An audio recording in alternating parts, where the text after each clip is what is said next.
गुजरात में थे। वो गुजरात 4 बार गए। वहाँ के लेखकों ने, इतिहासज्ञों ने ये सब लिखा है। कबीरवड़ नर्मदा के बाएं तट पर है।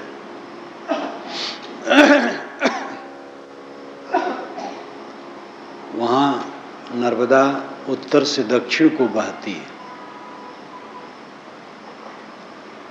पश्चिम तट पर शुक्र तीर्थ है और पूरब तट पर कबीरवड़ है। तत्वा और जीवा ये 2 भाई वहाँ रहते थे और कबीर साहब के शिष्य थे। एक बार जब वहाँ से वो चलने लगे तब उन दोनों ने पैर पकड़ लिए, कहे महाराज आप यहीं रहिए, हम आपको चाहते हैं। तो साहब ने कहा जो तू चाहे मुझको, छाड़ सकल की आश, मुझे ही ऐसा होए रहो, सब सुख तेरे पास। अगर तुम मुझे चाहते हो, जो तू चाहे मुझको, मुझको गुरु को चाहता है तो छाड़ इस सकल की आश,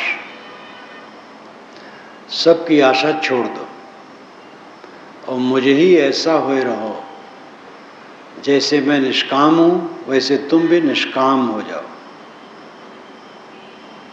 छाड़ सकल की आश, सबकी आशा छोड़ दो, मेरे समान निष्काम हो जाओ, बस सब सुख तेरे पास, सब सुख तुम्हारे पास है। सब सुख की प्राप्ति और सब दुख की निवृत्ति। कबीर साहब ने अपने बीजक में अनेक बार कहा, करो विचार जो सब दुख जाई। विचार करो जिससे सब दुख दूर हो। सब सुख तेरे पास, जब लग दिल पर दिल नहीं तब लग सब सुख ना है। जब तक दिल पर दिल न होगा तब तक सब सुख नहीं होगा। चारों जुगन पुकारिया, सो संशय दिल माए। अपने को समझने, अपने को पाने, अपने में स्थित होने के लिए किसको चिंता? बहुत मुश्किल है। बाहर की चिंता सबको सताती है। दूसरे की ऐसा है, हमारा ऐसा क्यों न हो, हम भी ऐसे हो जाएं। दूसरे की तुलना में पढ़ करके अपने को उलझाने की चेष्टा सबको है। भोगों की चेष्टा, दुनियादारी की चेष्टा, अपने आप की चेष्टा जिसको धन्य है। और जो अपने आप को पकड़ लेता है, सारा ऐश्वर्य उसका है, सारा संसार उसका है।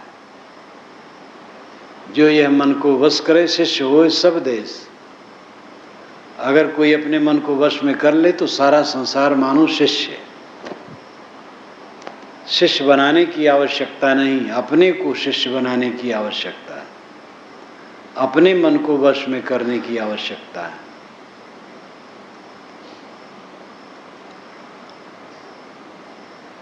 सारी कामनाओं का त्याग, ये बड़ी ऊंची बात है। गृहस्थ लोग कैसे करें काम? गृहस्थ क्या, साधु भी कैसे करें? साधु की भी अपनी कामनाएं हैं। यहां गृहस्थ विरक्त की बात नहीं है, बात है जो कृतार्थ होना चाहता है, जीवन में संतुष्ट होना चाहता है, सबको यही काम करना पड़ेगा।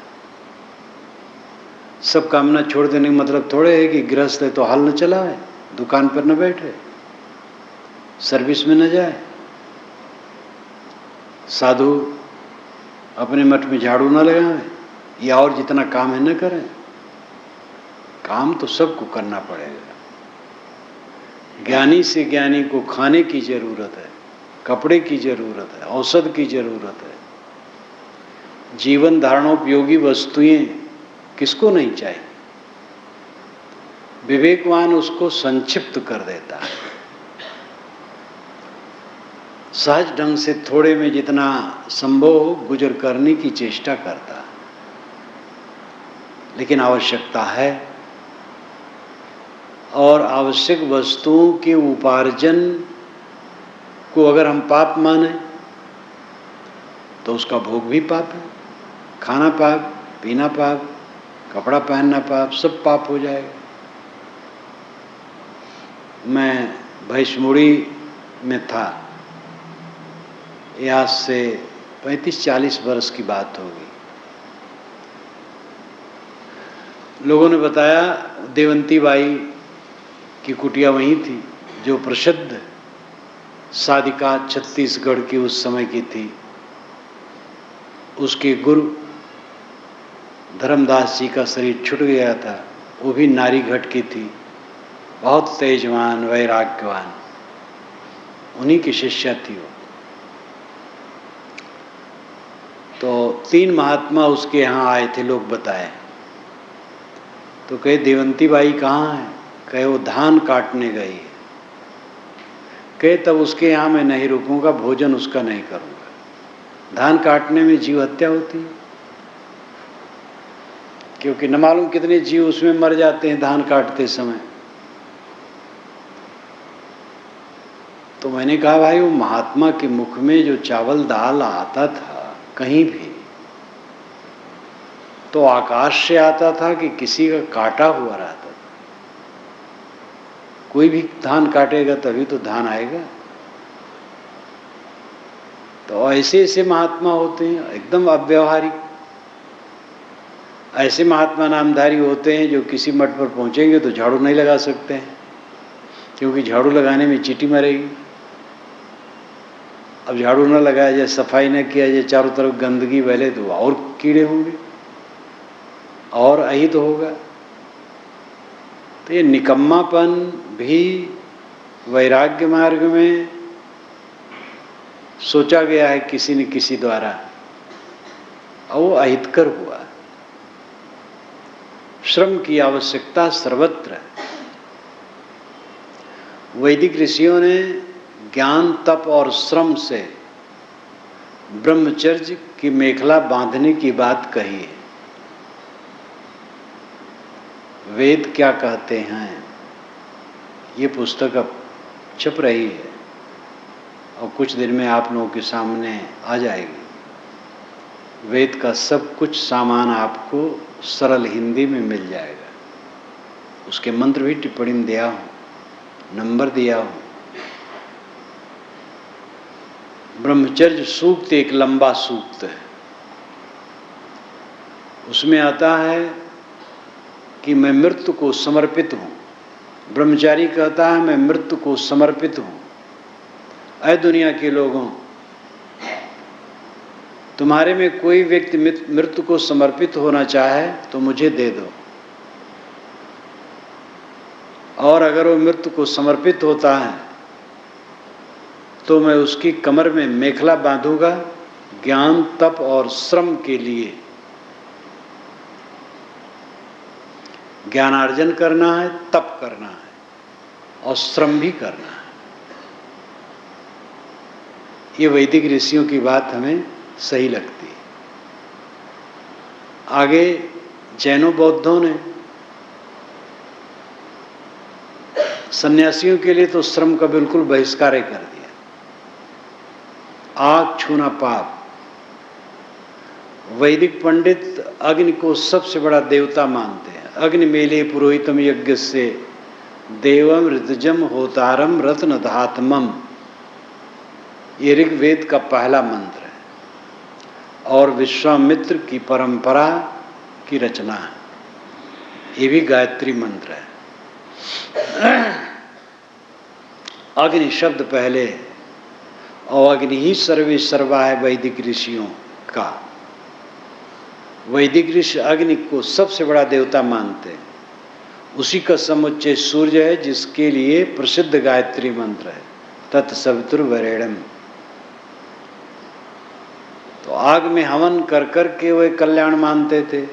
ये उनका विश्वास था और अंधविश्वास था। और उसके पीछे फिर बड़ी बड़ी यज्ञ, पशुवध भी उसमें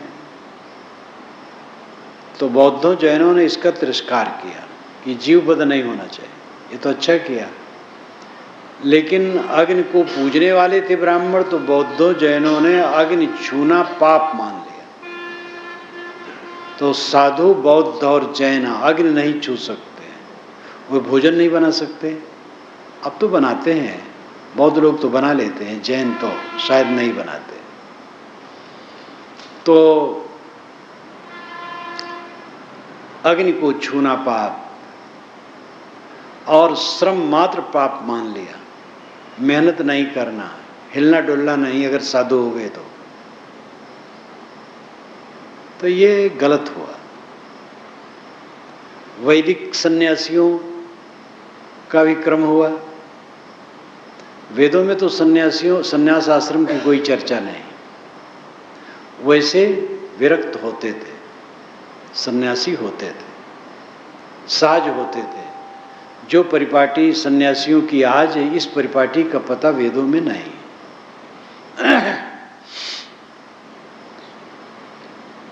तो सन्यासियों में जब वैदिक परंपरा में सन्यास मार्ग आरंभ हुआ तो उन्होंने भी आग छूना पाप माना। तो बौद्ध, जैन और सन्यासी, ये तीनों में कर्महीनता बढ़ी। एक गलत पाठ हुआ। वैदिकों का ज्ञान, तप और श्रम जो तीनों थे वो बहुत बढ़िया थे। कबीर साहब ने तो वही अपनाया, श्रम को साथ लिया। श्रम का उन्होंने तिरस्कार नहीं किया। बीजक में उन्होंने अपने को जुलाहा खुल करके कहा। यद्यप उनको कपड़ा बुनने और बेचने का अवसर किशोर अवस्था तक रही होगी और वे देश विदेश भ्रमण और ज्ञान चर्चा, उसमें फुर्सत कहाँ थी। श्री कृष्ण गाय चराए थोड़ी उम्र तक, फिर चराने का अवसर न पड़ा। तो लेकिन अगर जरूरत पड़ती तो सब समय करते, और काम न करते, प्रचार न करते तो वो करते। उनको इसमें लज्जा नहीं थी। शरीर श्रम में लज्जा करना तो एक गलत संस्कार है। तो श्रम की जरूरत है, और साधु गृहस्थ जहां रहे वहां श्रमशील रहे। श्रम से चित्त शुद्ध होगा। अब श्रम केवल करता है शरीर का, अध्ययन नहीं, मनन चिंतन नहीं, ध्यान नहीं, तो गलत है। बैलेंस तभी होगा, संतुलन तभी होगा जब श्रम भी हो, साधना भी हो, दोनों की जरूरत है। तो गृहस्थ विरक्त की बात नहीं है, काम सबको करना है। अपनी अपनी श्रेणी का काम सब हल नहीं चलाएंगे। पुलिस की भी जरूरत है, पुलिस कैसे हल चलाएगी? पुलिस का काम दूसरा है। व्यापारी हल नहीं चला सकता, उसका काम दुकान है। नेता का काम अपना है, साधु का काम अपना है। साधु समझें तो।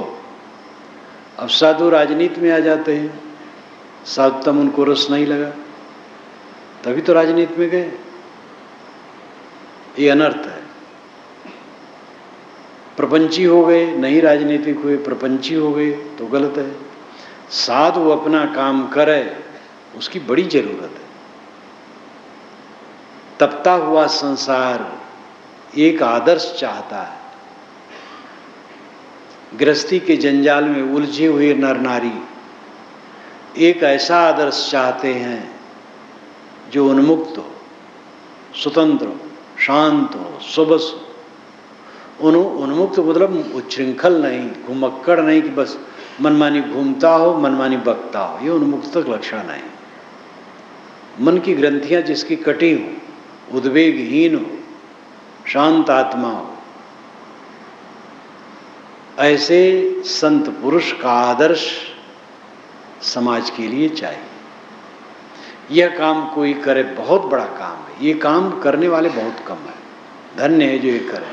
मैंने अभी कहा था कि सब कुछ लोग करने के चक्कर में रहते हैं, अपने आप को जानने का, अपने आप को पाने का, अपने आप में स्थित होने अपने आप को ठीक करने चिंता कितने लोगों को। वह धन्य है जो सब छोड़ करके अपने पर लग जाता है। अब सब छोड़ करके मतलब नहीं, खाना पीना भी छोड़ देता है, और जब खाता पीता तो काम भी उसको भी करना चाहिए, कहीं भी रहे काम करना चाहिए। एक नवयुवक मेरे पास आया था, तो कहा साहब मैं आपके यहाँ रहना चाहता हूँ। मैंने कहा ठीक है, स्वागत है, रहो, श्रम करना पड़ेगा। कहे साहब साधु होने के बाद भी काम करना पड़ता है? हमके खूब करना पड़ता है,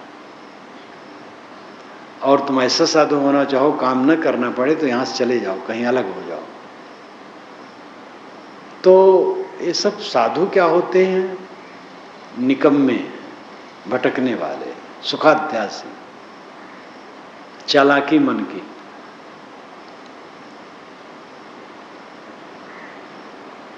सबसे बड़ा श्रम है आत्म सुबस करना, अपने को बस में करना, सबसे बड़ा श्रम है। ये अनिवार्य श्रम है। किसानी करते हैं उनको व्यापार की जरूरत नहीं, अगर ठीक से किसानी है तो। व्यापार करते हैं तो उनको डॉक्टर होने की जरूरत नहीं, डॉक्टरी चल रही तो उनको वकालत करने की जरूरत नहीं। एक पेशा होना चाहिए गुजर बसर का, लेकिन डॉक्टर, वकील, व्यापारी, किसान, सबको आत्म सुबस का काम करना चाहिए। वो अनिवार्य काम है। जैसे जल भोजन अनिवार्य है, ऐसे आत्मा को सुबस करना अनिवार्य। आत्मा नाम अपना, अपने आप को सुबस करना अनिवार्य है।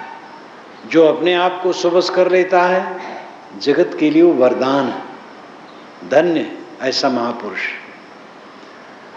ऐसे महापुरुष पर दुनिया निछावर है सब काल में।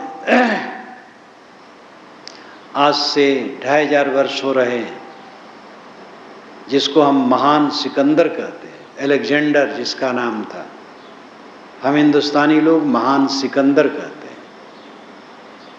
यूनान का रहने वाला नौजवान, बिल्कुल नौजवान, वो तो जब किशोर था तभी उसका पिता भी फिलिप्स बड़ा लड़ाकू था, विजय करके आता था। तो जब विजय करके कोई देश आवे तो सिकंदर बहुत उदास हो। तो कहे बेटा तुम उदास क्यों होते हो मेरी विजय पर? कहे मैं सोचता हूं आप ही सब विजय कर लेंगे तो मैं जवान होऊंगा तो किस पर विजय करूंगा? अरे कहे देश दुनिया बहुत बड़ी है। इतना महत्वाकांक्षी था वो लड़का, और थोड़ा जवान हुआ और फिर विजय के लिए चल पड़ा। पूर्व दिशा में चला, बदला, पहले तो बदला लेने के लिए चला जो गड़बड़ी किए थे, फिर और रास्ते में सबको लूटता पाटता कब्जे में करता चला। इतना शैतान कि एक छोटा सा देश पर्वत पर था, पर्वत सीधा खड़ा था, बड़ी कठिनता से वहां आना जाना होता था। उस पर स्वयं चढ़ा और सेना को चढ़ाया और उसको कब्जा किया। कुशल था, युद्ध निपुण था, और मारते काटते लूटते लड़ते विजय करते, और वहाँ पर अपने सरदारों को रखते हुए भारत के पश्चिम उत्तर कोण पर आया। तो पुर नाम का राजा यहाँ का उनसे लड़ा। पुर यद्यप हार गया, लेकिन जब सिकंदर के सामने लाया गया तो सिकंदर ने कहा आपके साथ मैं कैसा बर्ताव करूं?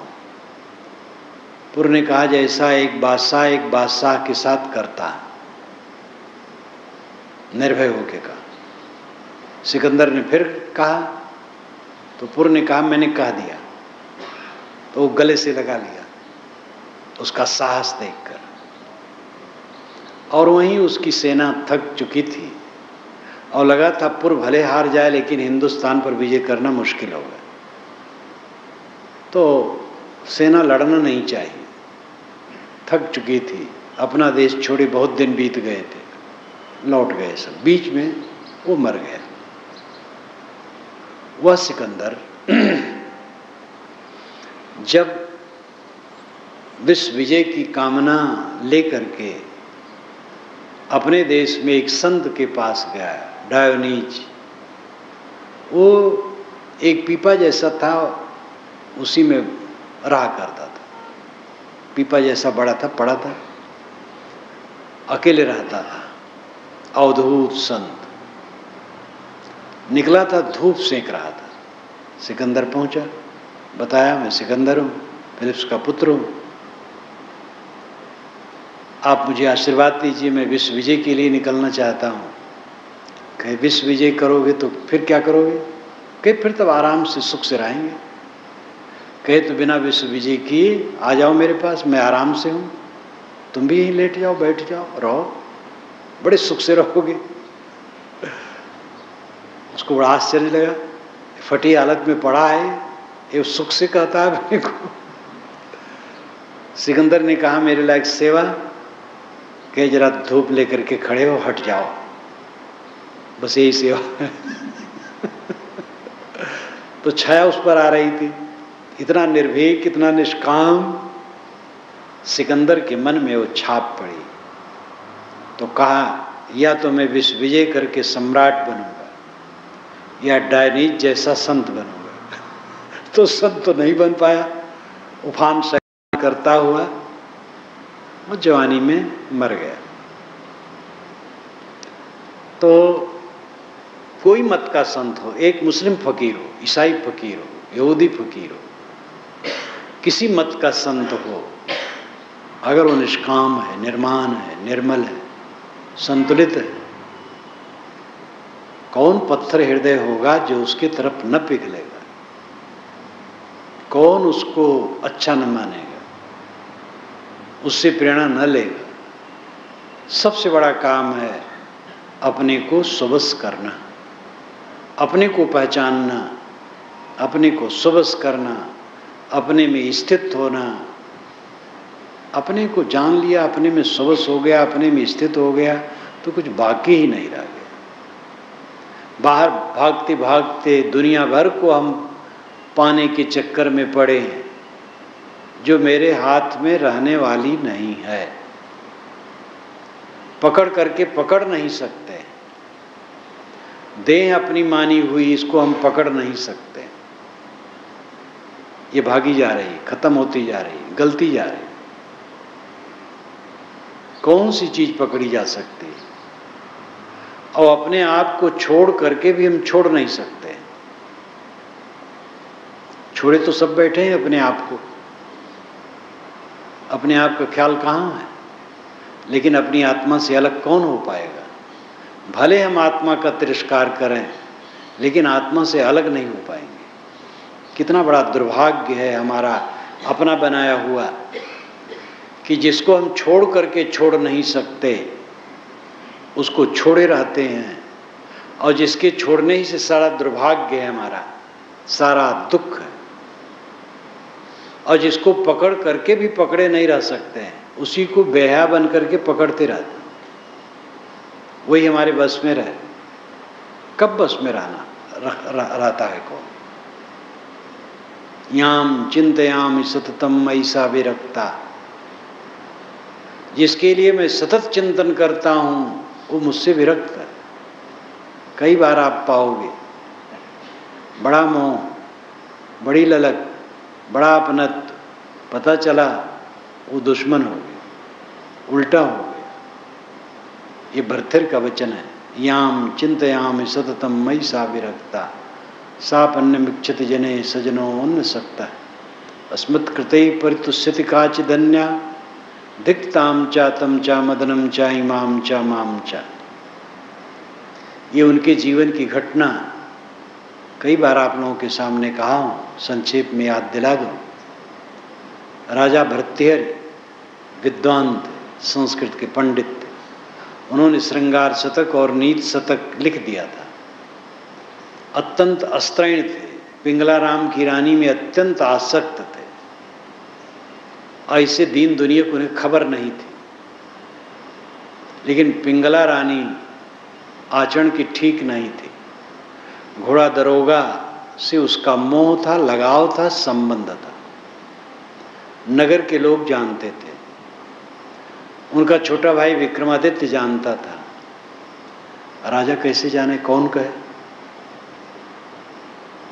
साहस बटोर करके उसने एक दिन कहा कि भैया भाभी का मन ठीक नहीं। उनको बड़ा धक्का लगा, क्योंकि पिंगला उनको अत्यंत प्रिय थी, प्रियतमा। उन्होंने पिंगला से कह दिया। पिंगला ने सोच लिया अब ये हमारे रास्ते का कांटा है। नगर के सेठ को बुला करके कहा कि विक्रमादित्य पर ऑब्जेक्शन करो, तुम्हारी बहू को हड़पना चाहते। कहा हुजूर, विक्रमादित्य जैसा धर्मात्मा कैसे सको, कैसा नहीं करोगे तो फिर तुम्हारी जान माल का खतरा है। वो बेचारा डर गया, झूठा ऑब्जेक्शन किया, मुकदमा सामने आया। पिंगला ने कहा राजा से, देखा ना आपने, विक्रमादित्य दुष्ट है, अपनी दुष्टता छिपाने के लिए मुझे दूषित बताया। भर्तृहरि ने विक्रमादित्य को कहा कि तुम देश से निकल जाओ। उन्होंने कहा भैया निकल तो जाऊंगा, लेकिन पीछे आप पछताएंगे जब हकीकत समझेंगे। लेकिन वो व्यामोह थे। विक्रमादित्य निकल गए। एक ब्राह्मण ने एक बहुत बढ़िया फल लाया जो भर्तृहरि को दिया। हर इंसान में प्रवृत्ति होती है कि प्रिय वस्तु अपने प्रियतम को देता है। उसकी प्रियतमा पिंगला थी, ला करके दिया, इसको तुम खाओ। उसने कहा बिल्कुल, मैं स्नान करके खाऊंगी। जब वो चला गया तो उसका प्रियतम था घोड़ा दरोगा, उसने उसको बुलाया, उसको दिया। और घोड़ा दरोगा पिंगला से भी अधिक आसक्त नगर की वेश्या में था। वो फल ले जाकर के उसको दे दिया। ऐसा कुछ घटना चक्र चला कि जब घोड़ा दरोगा चला गया तो पिंगला ने सोचा कि ये फल तो राजा लायक है, और राजा के पास पहुंच गई। राजा ने कहा, फल तुम्हें कहाँ मिला? बताना पड़ा। घोड़ा दरोगा बुलाया गया, उसको बताना पड़ा रानी से। फल रख लिया, रानी के पास गया, फल तूने खाया? वो तो बहुत नाटक की, लिपटने चली, भला आपकी बात की अवज्ञा। राजा हट गए, निकाले फल, ये कहाँ से आया? पिंगला बदहोश हो गई, समझी कि आज मेरी पोल पट्टी खुल गई। लेकिन राजा ने पिंगला को कुछ नहीं कहा, घोड़ा दरोगा को कुछ नहीं कहा, किसी को कुछ नहीं कहा। एकदम वैराग उदय हो गया। वैराग उदय होता है तो किसी को तकलीफ देने की भावना नहीं होती। राग होता, पिंगला घोड़ा दरोगा दोनों को मरवा देता। अनेक सुंदरियां दुनिया में पड़ी हैं, फिर ले आता। वैराग्य उदय हो, किसी को कुछ नहीं कहा। विक्रमादित्य की स्थिति का पता उसे लग गया था कि वे निर्दोष थे, और मंत्रियों से कहा कि विक्रमादित्य का पता लगाओ, गद्दी पर बैठाओ, मैं एक दिन भी अब गद्दी पर रुक नहीं सकता। विरक्त हो गए, परम वैराग्यवान पुरुष हुए। पूर्ण साहब ने भी वैराग शतक में उनकी प्रशंसा की है। उन्होंने ही ये मंत्र कहा, याम चिंतयाम सततम मयि सा विरक्ता, सापन्य मिक्षित जने सजनो अन्य सकता, अस्मृत कृते परितुष्यति काचदन्या, धिक्ताम च तम च मदनम च इमाम च माम च। याम जिसका, चिंतयाम स्मरण करता हूं, मयि सा विरक्ता, हो मेरे से विरक्त है। मैं पिंगला को जप रहा हूं रात दिन, और पिंगला मुझसे विरक्त है। याम चिंतयाम सततम मयि सा विरक्ता, साप निमिक्षति जने सजनो अन्य सकता। साप वह भी अन्य दूसरे को जप रहा है, वो घोड़ा दरोगा वेश्या को जप रहा है, और वेश्या मुझे जप रही है। इसलिए थिक ताम चा तम चा मदनम चा इमाम चा माम चा। उसको धिक्कार, उसको धिक्कार, उसको धिक्कार, काम को धिक्कार, मेरे को धिक्कार। और उनको वैराग्य हो गया। भोगी रोग भयम कुलेचित भयम, वित्ते नृपालाद भयम मौने दैन भयम बलिर्भयम रूपी जराया भयम शास्त्रीवाद भयम गुड़े खल भयम काय कृतांताद भयम सर्वम वस्तु भयान्वितम भविनाम वैराग मेवा भयम। भोग में रोग का भय, भोगी रोग भयम कुलिच्युत भयम, कुल परिवार बढ़ने पर पतन का भय, पता नहीं कौन किधर फिसल जाए। भोगी रोग भयम कुलिच्युत भयम वित्तीय निर्पालाद भयम, धन बढ़ जाता है तो राजा चोर डाकू सब का डर। माने दैन भयम, माने या मौने दो पाठ है। जो मौन है दिन तक भय कि कोई हमें मूर्ख न समझ ले, या अहंकारी आदमी को दिन तक डर लगा रहता है लोग हमें छोटा न मान ले। मौने दीन भयम बलिर भयम, शक्तिशालियों को दुश्मनों का डर लगा रहता है। रूपे जराया भयम, सौंदर्य में बुढ़ापा का डर लगा रहता है। बुढ़ापा आता है सारा सौंदर्य मिट्टी। शास्त्रीवाद भयम, शास्त्रार्थ में हार जाने का भय लगा रहता है। काय कृतांताद भयम, काया में कृतांत का भय लगा, कृतांत मौत। सर्वम वस्तु भयान्वितम, सारी वस्तुएं संसार की भय से पूर्ण वैराग्य निर्भय पद है। और भरतेर जी विरक्त हो गए। तो याम चिंतयाम सत्यम मैसा विरक्ता, इतना सूत्र समझ लो। जिसका मैं रात दिन चिंतन करता हूं मुझसे विरक्त है और हम धोखे में हैं। बड़ा प्यारा है, बड़ा मित्र है, बड़ा अनुगामी है, और इसको दूसरे के लिए क्यों सोचते हो? सबसे निकट क्या है? शरीर। शरीर बड़ा प्यारा है और ये कल्याणकारी है, धोखेबाज भी है। इसी में साधना कर लो, कल्याण है। अचानक जाने वाला है, एकदम पता नहीं लगे, झट दे खारिज, जवान जवान का हो जाता है। जब माँ के गर्भ से ही बच्चे मरने लगते हैं, मृत बच्चे पैदा होते हैं, तब और क्या कहा जाए। लकड़ी पत्थर की बनी चीजें, मकान, यंत्र, पुल, इंजीनियर निर्णय कर देता है कि इतने दिनों तक ये चलेंगे। बड़ा से बड़ा वैज्ञानिक और डॉक्टर शरीर के लिए कुछ भी निर्णय नहीं कर सकता। स्वस्थ नौजवान हट्टे कट्टे के लिए ये नहीं कह सकता है कि इसकी जो सांस आई है और निकली और फिर आएगी, कुछ पता नहीं। तो इसलिए इतना कमजोर ये पक्ष है, जिसको हम बहुत माने बैठे हैं, वो क्षण में खोने वाला है। किस चीज के लिए मोह?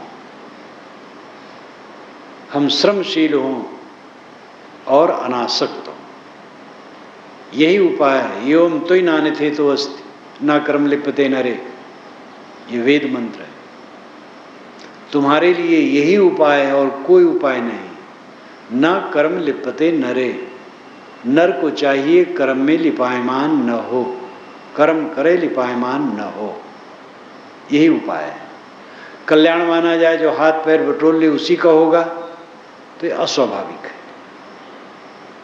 कोई बटोर सकता है, खाने पीने में तो उसको भी चलाना पड़ेगा, लेकिन कुछ ऐसे हो सकते कुछ न करे, चुपचाप पड़े रहे, कुछ न करे। ऐसे लोग टट्टी उट्टी तो कर लेते हैं लेकिन धोते नहीं, नहाते नहीं, मंजन नहीं करते, कपड़ा नहीं पहनते। कोई ऐसा होता है, लेकिन ये नियम नहीं होगा, ये अपवाद है। ये बहुत बढ़िया भी नहीं। नियम ये होगा कि लोग काम धाम करें और कल्याण का काम करें। धाराएं दो हैं, विरक्त और गृहस्थ की। गृहस्थी में रहते रहते जिनका वैराग इतना हो जाएगा, गृहस्थी छोड़ देगा, विरक्त हो जाएगा। और विरक्त हो तो सही, नहीं तो गृहस्थी में रहे। दोनों में अंतर हो जाता है, बहुत अंतर हो जाता है। लेकिन अंततः जो गृहस्थ है सब तो विरक्त नहीं हो पाएंगे, उनका भी कल्याण अपेक्षित है। उनको वहां रह करके करना चाहिए। जितना रास्ता तय रहेगा मंगल रहेगा। गृहस्थ विरक्त सबको श्रमशील भी होना है और साधनशील भी होना है।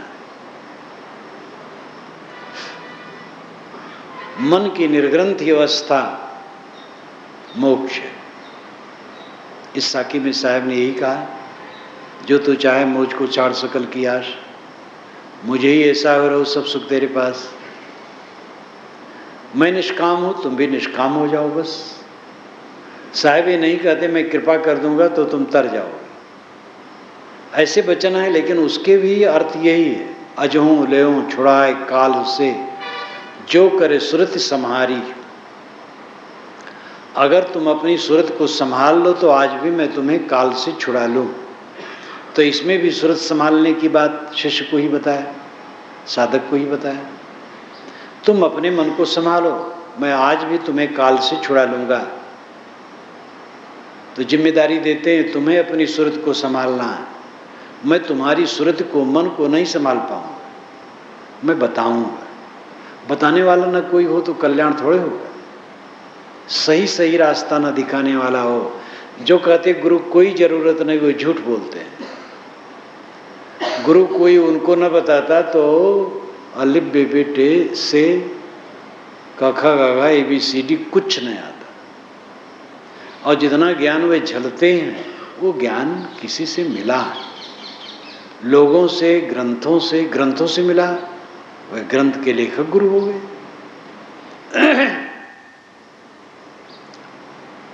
बिना गुरु के तो रास्ता साफ ही नहीं होता है। कोई बताने वाला होना चाहिए, और बताने के साथ साथ उसका आदर्श होना चाहिए।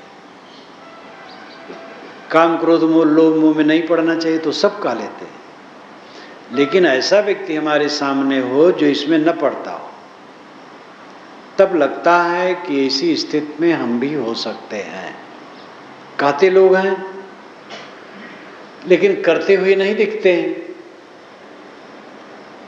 तो ऐसा लगता है कि ये कहानी सुनने की बात है, ऐसा किया नहीं जा सकता है। कहानी सुनने में आनंद आता है इसलिए कहा जाता है, लेकिन ऐसा करना मुश्किल है, असंभव है, ऐसा भ्रम होता है।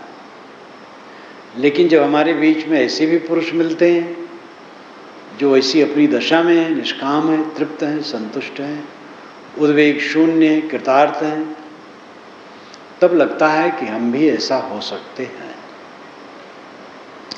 इसलिए गुरु का वचन तो वचन है ही, आचरण अत्यंत प्रेरित करता है शिष्य को और साधक को। और ऐसे गुरु की आवश्यकता नहीं है, जो कहता है आश्चर्य लगता है। और विद्वान लोग कहते हैं, कुछ होते हैं विद्वान ऐसे, सब नहीं होते। देश विदेश में सर्वत्र गुरु का महत्व है। सूफी संतों में तो गुरु का इतना महत्व है, उनकी गुरु की सेवकाई तो बहुत अद्भुत है, एकदम समर्पित। और जो मूल्य समझेगा, भला किसी ने कोई सीख दी है उसका उपकार कैसे नहीं माना जाए। और मैं तो मानता हूं, मुझे गुरु न मिलते, संत न मिलते तो मैं इस दशा में कहाँ पहुंच पाता, पता नहीं कहाँ बिखर गया होता। संत गुरु ही नहीं, भक्त लोग, जिन भक्तों ने निर्देश किया, जिन भक्तों ने कुछ रास्ता दिखाया, वे गुरुतुल्य हुए, फिर संत हुए, फिर गुरु मिले, वे हुए। वैसे गुरु तो जीवन में बहुत हो जाते हैं, जिनसे कुछ मिल जाए वही गुरु। लेकिन एक गुरु ऐसा चाहिए जो समर्थ हो, जिसकी छाया में हम जीवन गुजर कर सके, जिसके आदर्श में अपना कल्याण कर सके। पूरी सत्ता ही मानो गुरु है। विनयावनत होने की जरूरत है, अहंकारी होकर के कुछ न होगा। ये मन भवधारा, ये इंद्रिय मन के झकझोर के बीच में जीव, कुछ साधकों को थोड़ी सी प्रसन्नता आ जाती है, सदाचार आ जाता है, मोटे दोष दूर हो जाते, वो समझते हम कृतार्थ हो गए, अब अहंकार करने लगते हैं। गुरु की आवश्यकता वो अंदर से महसूस करना छोड़ देते हैं, ऊपर से तो कहते हैं, लेकिन वो भटक जाते हैं। पूरे जीवन में जरूरत है गुरु, संत, समाज सबके सामने विनयावनत होना। तो साहब कहते हैं कि अजहूँ लेऊं छुड़ाए काल से जो करे सुरत समारी। अगर तुम अपने मन को संभाल लो तो मैं तुम्हें काल से छुड़ा लूंगा। तो अपने तरफ की बात वो कहते, जो सहायता मेरे लायक करूंगा। एक कमरे में कोई ताला बंद करके अंदर से बैठा है और बाहर से भी ताला लगा है, तो बाहर का ताला तो बाहर वाला खोलेगा, भीतर का ताला उस व्यक्ति को खोलना पड़ेगा जो अंदर में बंद है। गुरु संत बाहर से रास्ता बताएंगे, अंदर में जो आसक्ति का किवाड़ बंद है, ताला बंद है, स्वयं तोड़ना पड़ेगा। आपके मन की आसक्ति कौन तोड़ेगा? आपने आसक्ति बनाई है, माया, भगवान की माया भटका रही है, महाझूठ। आपकी माया आपको भटका रही है। धर्म के क्षेत्र में हवा बहुत है, भगवान की माया भटका रही है। और बड़े बड़े पंडित महात्मा कहते रहते हैं, वे सोचते कुछ नहीं, ग्रंथों में लिखा बेचारे क्या सोचें। और जो ग्रंथों के वचनों में ही अपनी बुद्धि को केवल बांधे हैं, स्वतंत्र परख नहीं करते हैं, उनका विवेक उदय होना असंभव है। ग्रंथ आदरणीय है, महापुरुष आदरणीय है, परंपरा आदरणीय है, लेकिन विवेक का अनादर करके नहीं।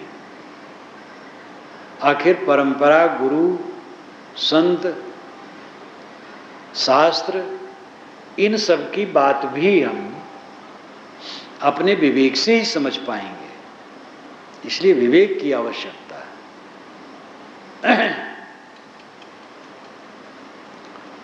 विवेक विचार जिसके अंदर में है वही सच्चा इंसान। अब अगर विवेक विचार ही नहीं है तो क्या मतलब है जीवन का? तो मुक्त जीवन जीने के लिए हमें अपने मन की गांठ को काटना होगा, सरल बनना होगा। बच्चे सरीखा सरल, बच्चा सरल हृदय होता है, ऐसा हमारा हृदय सरल हो, वक्रता रहित हो, अभिमान रहित हो, निर्माण हो, निष्काम हो। आपका स्वरूप निर्माण, निष्काम, निर्मल है। मान की उसमें कोई बातें नहीं, उसमें कुछ है ही नहीं। हमारे पास धन है इसलिए अहंकार है। क्या आत्मा में धन है? कोई रुपया पैसा है, जमीन मकान है? बाल बच्चे इसलिए धन है, आत्मा में कोई बाल बच्चा होता है? अपने स्वरूप को पहचाने तो अहंकार क्या रह जाएगा? अब ये अलग बात है कि नाम मात्र अपने स्वरूप को पहचान करके महाअहंकारी बन गए। जिस ब्रह्म ज्ञान में नम्र होना चाहिए उस ब्रह्म ज्ञान में महाअहंकार।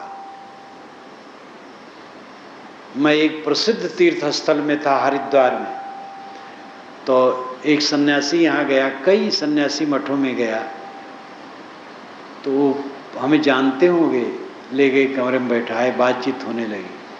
कहे महाराज ऐसे ऐसे सन्यासी हैं जिनको नमस्कार किया जाए तो वो ताकना पसंद नहीं करेंगे, क्योंकि ताकने से उनको लगेगा मैं छोटा हो गया। प्रत्याभिवादन तो दूर,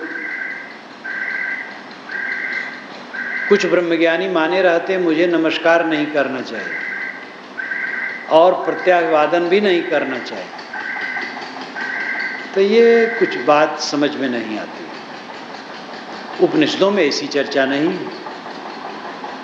जो ब्रह्म ज्ञान का मूल उपनिषद है उसमें ऐसी कहीं चर्चा नहीं। उसमें तो बड़ी विनम्रता की बात कही गई है। बीच बीच में लोग बना लेते हैं, और सन्यासी का दोष क्या है? दूसरे लोग हैं, कोई भी हो, ज्ञान वैराग की बात धारण करके अहंकार हो जाए तो ज्ञान वैराग का मतलब क्या है? किस वस्तु का अहंकार है? शुद्ध चेतन का अहंकार क्या होगा? वो तो सम शांत है। वो जो अहंकार होता वही सन्यासी होने का, साधु होने का, बूढ़ा होने का, ज्ञानी होने का, विद्वान होने का, गुरु होने का, वही सब भौतिक चीजें हैं। अपने को एकदम सब तरफ से न्यूट्रल बना लो, निर्मल, निष्पक्ष, अलग थलग। ये विचारों से होगा। निरंतर विचार करो, आत्मचिंतन, आपका स्वरूप क्या है, असंग। यहाँ जो ध्यान शिविर में बीच बीच में आपसे गवाया जाता है, हम शुद्ध चैतन्य ज्ञान स्वरूपम अजरहम अमरहम अखंडम अनूपम, ये स्वरूप का स्मरण कराया जाता है। अहम, मैं, शुद्ध चैतन्य, शुद्ध चेतन, चेतन में और कुछ नहीं है, केवल है शुद्ध। अहम शुद्ध चैतन्य ज्ञान स्वरूपम, मेरा स्वरूप ज्ञान है। अजरहम अमरहम अखंडम अनूपम, अजरम अहम, मैं अजर हूँ, जीर्ण नहीं होता, क्षीण नहीं होता। अजरहम अमरहम, अमरम अहम, मैं अमर, मरता नहीं। अजरहम अमरहम अखंडम अनूपम, और अखंड, टूटता नहीं, अनूप, विलक्षण, भौतिक वस्तुओं से विलक्षण। जड़ के लक्षण चेतन में नहीं, चेतन के लक्षण जड़ में नहीं। जड़ कारण कार्य प्रवाह, मिट्टी पानी आग हवा, ये कारण है। घर घड़ा वस्त्र मशीन पुस्तक बर्तन बर्फ बादल, बहुत सारी चीजें, ये सब कार्य पदार्थ है। ये कारण कार्य प्रवाह जड़ का पसारा है। इनमें शब्द स्पर्श रूप रस गंध 5 गुण, यानी विषय, और कठोर कोमल ठंड गर्म, ये 4 धर्म यानी स्वभाव है। मिट्टी का धर्म यानी स्वभाव कठोर, पानी का शीतल, आग का गर्म, वायु का कोमल, ये चारों के 4 स्वभाव है। और शब्द स्पर्श रूप रसगंध, ये 5 गुण यानी विषय। पृथ्वी का गंध गुण, जल का रस गुण, आग का रूप गुण, वायु का शब्द स्पर्श गुण। तो इस प्रकार ये चारों तत्वों के 5 विषय और 4 गुण। आकाश शून्य है, उसका न कोई गुण है न धर्म है। ये जड़ तत्व का भाग है, इसमें चेतना नहीं। चेतन में ये सब लक्षण नहीं है। चेतन में न 5 विषय है न 4 स्वभाव है। चेतन ज्ञान मात्र, केवल ज्ञान, केवल ज्ञान, शुद्ध ज्ञान मात्र चेतन है। याको माय न याको बापा, यह तो स्वतः आप ही आपा। इसकी न माँ है न इसका बाप है, ये स्वतः अपने आप है। जितने संबंध है सब दैहिक है, पिता पुत्र, माता भाई बहन बेटे, गुरु शिष्य, सब दैहिक है। शुद्ध आत्मा ये सब कुछ नहीं। इस प्रकार जितना मनन चिंतन होगा, देहाभिमान दूर होगा। और अपना लक्षण यही है, पूर्ण काम निष्काम अकाम तृप्त स्वरूप। आत्मा तृप्त स्वरूप है। इसका लक्षण क्या है? इसका लक्षण यह है कि जिसकी ख्वाहिश हमें होती है उसके लिए हम अतृप्त होते हैं, जिसकी ख्वाहिश नहीं होती अतृप्त नहीं होते। तो अतृप्त बनाई हुई है। बीड़ी पीने वाला बीड़ी के लिए अतृप्त होता है, जो बीड़ी नहीं पीता है सदैव तृप्त है। इसलिए ख्वाहिश बना बना करके हम असंतुष्ट हैं। सारी ख्वाहिशें अलग कर दो, अपने आप संतुष्ट हो। ये आत्मा में कुछ चाहिए नहीं। हाँ, शरीर के लिए, शरीर रक्षा के लिए भोजन पानी इत्यादि चाहिए। आत्मा शुद्ध बुद्ध निर्मल है, अखंड है, जड़ से परे। उस अपने स्वरूप को पहचानो और बारंबार इसका मनन करो। मेरा कोई नहीं है, मैं किसी का नहीं, मेरा कुछ नहीं। ये निर्दय सत्य है, व्यवहारिक सत्य नहीं। व्यवहारिक सत्य है आप मेरे हैं, मैं आपका हूं। पारमार्थिक सत्य है, न मैं आपका हूं न आप मेरे हैं। व्यवहारिक सत्य की भी जरूरत है। अपना पराया मान करके व्यवहार करना पड़ता है। कोई तनख्वाह बांटते नहीं जाता, अपने घर में रखता है। कोई अपने घर का प्रबंध करता, दूसरे घर का प्रबंध नहीं करता है। हाँ, मनुष्य का एक कर्तव्य है कि जो बन सके दूसरे की भी सेवा करे। तो व्यवहार में अपना उसका महत्व है, अपना पराया मानना, लेकिन परमार्थ परम सत्यता में क्या अपना पराया कौन किसका है? ये दोनों दृष्टियों को जो सामने रखता है वो व्यवहार में असावधान नहीं होता है और परमार्थ काम में असावधान नहीं होता है। व्यवहार को व्यवहार की जगह पर करता है, अवंत में समझता है सारा व्यवहार पानी की तरह बह जाएगा, सब सपने के समान गायब हो जाएगा। हमारे बाबा दादा के सब गायब हो गए। बाबा दादा और परपाजा जिनके यह भूई बाड़े हो, आंधर भय येव की फूटी तिन काहे सब छाड़े हो। ई संसार सार को धंधा अंतकाल कोई ना ही हो, उपजत बिनसत बार न लागे जो बादर की छाई हो। नाता गोता कुल कुटुंब सब इनकर कौन बड़ाई हो, काहे कबीर एक राम भजे बिन बूढ़ी सब चतुराई हो। संसार की नश्वरता और अविनाशी राम की याद साहब दिलाते हैं। उनका राम कोई एक व्यक्ति नहीं है, राजा का लड़का नहीं, उनका राम तो घट घट में निवास करता है। गोस्वामी जी ने भी इसको घूम के कहा है, प्रकृति पार प्रभु सब उर्वास। प्रभु प्रकृति से परे और सबके दिल में बसा है। तो सबके दिल में कौन बसा है? वही चेतन राम, वही प्रभु है। क्या इसमें जीव और शिव दो हैं? आत्मा परमात्मा दो हैं? दो हैं तो कितने कितने प्रतिशत दोनों हैं? किसको अनुभव होता है कि दो इसमें है? अपने आप का अस्तित्व बोध सबको होता है, मैं हूं। तो गोस्वामी जी को भी कहना पड़ता है, जाएंगे कहाँ? अस्थूलतम कितना रहेंगे? प्रकृति पार प्रभु सब उर्वासी। राम की बड़ी महिमा की, लेकिन अंत में कहे राम एक तापस तीरतारी, नाम अनेकन खलन उधारी। राम ने किया कि एक तापस स्त्री को तार दिया, अहिल्या को, और नाम ने तो अनेकों का उद्धार किया। यहां नाम का अर्थ निर्गुण की तरफ है। यद्यपि वो भी बात सच नहीं है कि अहिल्या को राम ने तार दिया, ये तो पीछे जोड़ा गया। अहिल्या महाभारत में पहले इसकी कल्पना हुई है, जहां राम से कोई मतलब नहीं। फिर वाल्मीकि रामायण में जब लिखा गया तो राम से जोड़ा गया, तो इतने जोड़ा गया कि विश्वामित्र जनकपुर में जब पहुंचते हैं, गोस्वामी जी तो रास्ते में अहिल्या का आश्रम दिखाते हैं, लेकिन वाल्मीकि में जनकपुर में जब पहुंचते हैं तो एक सुनसान आश्रम देखते हैं बड़ा। श्री राम कहते हैं, गुरुदेव ये कैसा आश्रम है?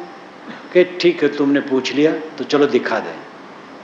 वो जानते थे, ले गए, कोई नहीं, और आगे बढ़े और अंदर गए तो अहिल्या एकदम बैठी थी शांत। तो राम ने जा करके उनके चरणों का स्पर्श किया, उनके चरणों को छुआ। अहिल्या उठी, राम का उन्होंने स्वागत किया। फिर उनके पति ने स्वीकार लिया, बहुत दिन हो गया था। ये बात आती है तो राम ने उनको तारा नहीं, ये तो सब अपने पूज्य को सबका तारक बना देते। तो सगुण में कोई किसी व्यक्ति को एक केंद्र बनाएगा, कब तक बनाएगा?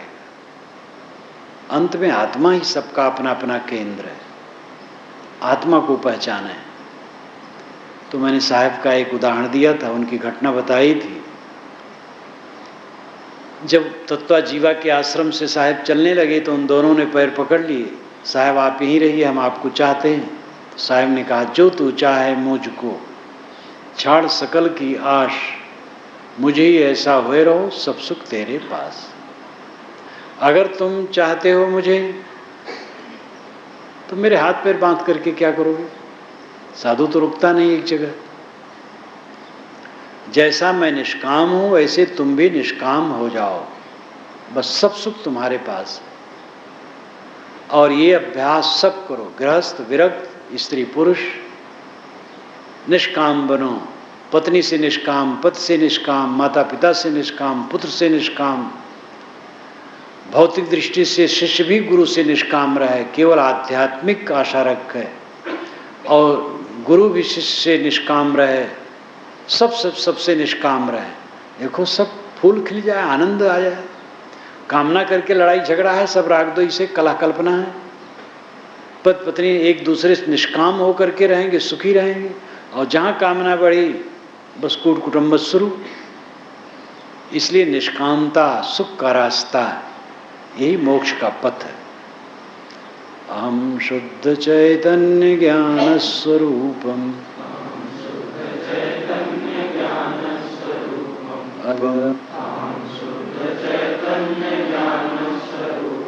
अजरहम अमरहम अखंडम अनूपम अहम शुद्ध चैतन्य ज्ञान स्वरूपम अजरहम अमरहम अखंडम अनूपम अहम शुद्ध चैतन्य ज्ञान स्वरूपम अजरहम अमरहम अखंडम अनूपम अहम शुद्ध चैतन्य ज्ञान स्वरूपम अजरहम अमरहम अखंडम अनूपम अहम शुद्ध चैतन्य ज्ञान स्वरूपम अजरहम अमरहम अखंडम